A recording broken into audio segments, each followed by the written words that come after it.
स्वरूपाय विश्वोत्पत्त्यादिहेतवे तापत्रय विनाशाय श्री कृष्णाय वयं नमः। श्री कृष्णाय वयं नमः।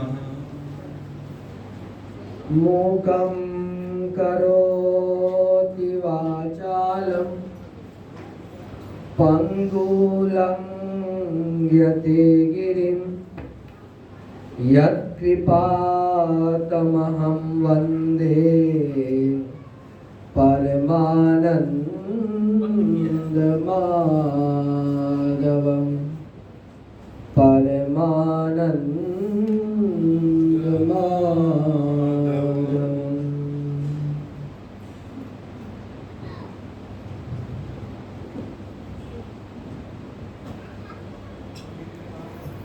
बोलिए कृष्ण कन्हैया लाल की जय। निजानंद स्वामी की जय। प्राणनाथ प्यारे की जय। महारानी बाईजूराज की जय। महाराजा छत्रसाल की, सतत परमहंस महाराज की जय। सतगुरु महाराज की जय। प्रणाम जी।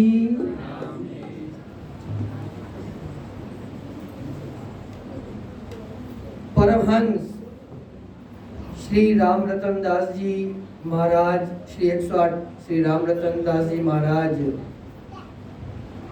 का ये दिल्ली स्थित आश्रम के निज मंदिर में विराजमान श्री कृष्ण राधा श्री राज श्यामा जी के श्री चरणों में प्रणाम करते हुए इस 70वें वार्षिक उत्सव, कल के वीडियो को देखेंगे, आज के वीडियो को देखेंगे, बोले 12 घंटे में 3 वर्ष बढ़ गए। कल 67वां बोला था, भूल सुधार करते हैं। महाराज जी ने जैसा कहा 70वां वार्षिक उत्सव के अंदर हम सबको आशीर्वाद देने पधारे निजानंद संप्रदाय के प्रमुख परमहंस पीठों में से एक बाबा दयाराम साहब धाम करनाल से श्री श्री 108 श्री जगतराज जी महाराज और दिल्ली जिनके सानिध्य संरक्षण में हम सब विराजमान हैं, ऐसे श्री श्री 108 श्री परिम सखी जी महाराज शक्ति नगर,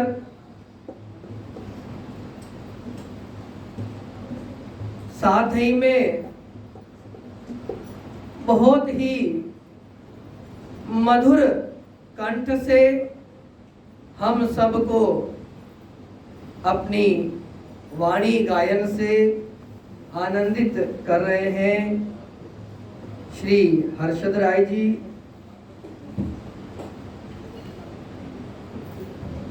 साथ ही में साध्वी पूजा जी वृंदावन से पधारी एवं यहाँ के प्रधान श्री मुकेश जी पुजारी जी, समस्त अग्रगण्य सुंदर साथ धर्म परायण समस्त सुंदर साथ के श्री चरणों में मैं बारंबार प्रणाम करता हूँ। प्रणाम जी। प्यारे सुंदर साथ जी,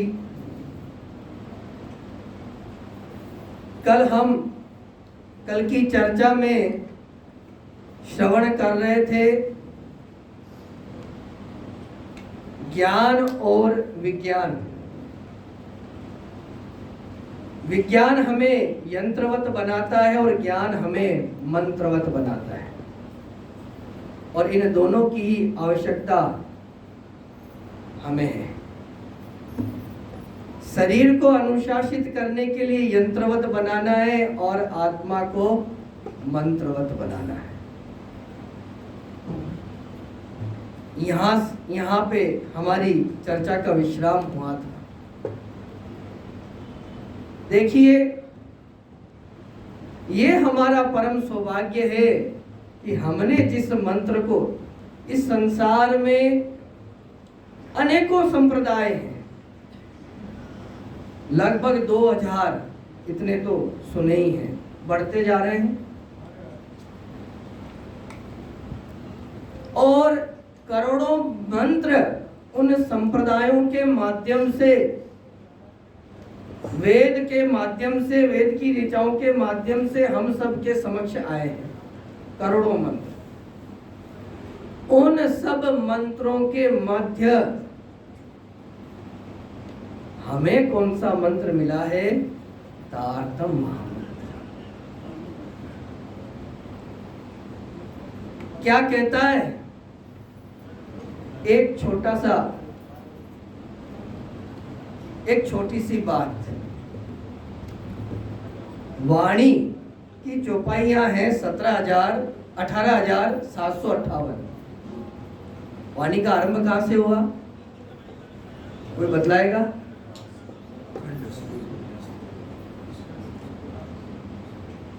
देखिए, तारतम दो रूप में प्रकट हुआ, एक मंत्र के रूप में और एक ग्रंथ के रूप में। 18,758 चौपाई का आरंभ साक्षात पूर्ण ब्रह्म परमात्मा श्री कृष्ण जी ने स्वयं आकर के किया। अब देखिए, 18,758 चौपाई की जब कैलकुलेशन करेंगे तो उसमें निज नाम की 6 चौपाई भी आती है ना। तो सबसे पहले तारतम मंत्र के उस प्रथम शब्द निज मने आत्मा, मैं, स्वयं, और वह स्वयं पूर्ण ब्रह्म परमात्मा ने आकर के इस संसार से तरने वाला मंत्र तारतम, उस मंत्र को दिया, और उसी ने उस तारतम ग्रंथ का रूप धारण किया। आरंभ कहां से हुआ? मंत्र से, अपने स्वयं की पहचान से। मेरा नाम श्री कृष्ण है। देखिए, मंत्र तो, सिद्धांत तो यही कहता है कि मंत्र का उच्चारण सामूहिक रूप से उच्च स्वर में नहीं करना चाहिए। मंत्र सभी याद है, मेरा नाम श्री कृष्ण है और मैं अनादि हूँ और अनादि भी हूँ और अक्षरातीत, क्योंकि अनादि तो अक्षर भी हैं, और मैं अक्षरातीत, अक्षर से परे। ये मंत्र हमें प्राप्त हुआ है। ये मंत्र हमें इस संसार से तारने वाला है।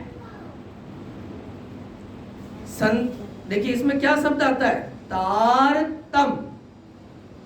कल हम यही बातें चल रही थी ना, तम, तप, ताप, ये सब एक दूसरे से जुड़े हुए हैं। तम माने क्या? अंधकार, ये संसार का अंधकार, अंधकार से तारने वाला मंत्र। चाहे अंधकार ले लो, चाहे 3 तरह के ताप ले लो, इन सब से हमें दूर करके परम धाम की ओर कौन ले जाएगा? वह तारतम महामंत्र। अब मंत्र तो आ गया, केवल मंत्र को रटने मात्र से अगर मुक्ति हो जाती तो आज तक सारा संसार मुक्त हो चुका होगा। मंत्र को, इसीलिए मंत्र के बाद में उसका विस्तार ग्रंथ के रूप में हुआ। क्या कहता है? आप देखिए, स्वामी श्री प्राणनाथ जी महाराज जब हफ्सा में थे और जोश से उनसे वाणी निकली, अखंड स्वरूपनी अस्थिर आकारे। वहां से वो तारतम्य ग्रंथ का आरंभ हुआ, किंतु जब संकलन उसका किया गया तो कौन सी चौपाई पहले ली? हवे पहला मोजलनी कहूं बात। अच्छा, ग्रंथ का नाम क्या है? रास। उतरी सबसे पहले चौपाई अखंड स्वरूपनी अस्थिर आके, किंतु हम सबके समक्ष चौपाई सबसे पहले कौन सी आई? हवे पहला मोजलनी कहूं बात। क्यों? जब मंत्र आ गया, साक्षात श्यामा जी का स्वरूप आ गया, राज्य का स्वरूप आ गया, लेकिन हमारे सामने जब उपदेश के रूप में हमारा पथ दिखाने के लिए जब वाणी का संकलन हुआ तो हवे पहला, यानी हम पहले इस संसार को जाने। हवे पहला मोजल नहीं कहूँ बात, पहले इस संसार में हवे यानी अब मैं आपको इस संसार के बारे, इसीलिए तो रास के जो प्रारंभ के 5 प्रकरण हैं वो मोजल के प्रकरण कहे जाते हैं। किसी भी ग्रंथ का प्रारंभ उसके महात्म्यम से होता है। महात्म्य मैंने महिमा, भागवत की देखो आप, पहले उसकी महिमा ली गई है अन्य पुराणों से, तो उसी प्रकार से ये हमारे तारतम्य ग्रंथ में जो वो अखंड का संदेश, परम धाम की लीला, परम धाम का वर्णन, वहां का आनंद